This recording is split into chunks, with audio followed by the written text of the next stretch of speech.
Pour de très nombreux artistes, il reste le maître à penser, Pablo Picasso. Le Grand Palais à Paris lui consacre son exposition de la rentrée, Picasso Mania.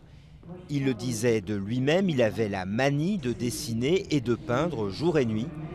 Ou comment, dans une œuvre des plus prolifiques, chacun peut s'y reconnaître de la vie même de sa petite fille.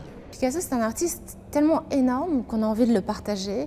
Et les artistes contemporains ont tous choisi une petite parcelle.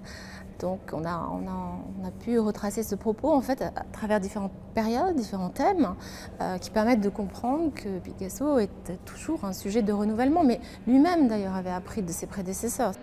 Sur les 300 œuvres exposées, un tiers est du maître, le reste provient de Liechtenstein, Warhol ou d'artistes africains.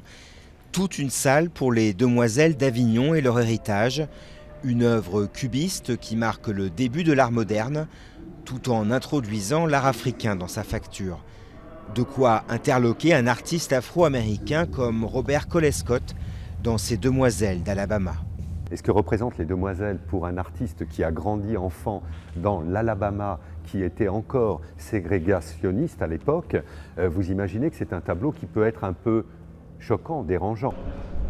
Un autre artiste américain présente ses peintures dans une partie de l'exposition intitulée Bad Painting, une référence au très mauvais accueil réservé à l'époque au dernier tableau de Picasso.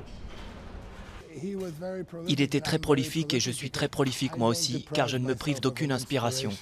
Quelque chose me vient à l'esprit, je le mets sur la toile. Il faut que ça se passe aussi vite que je le vois dans ma tête. Jusqu'à sa mort à 91 ans, l'artiste touche-à-tout aura été un homme public omniprésent, très accessible et en même temps intouchable.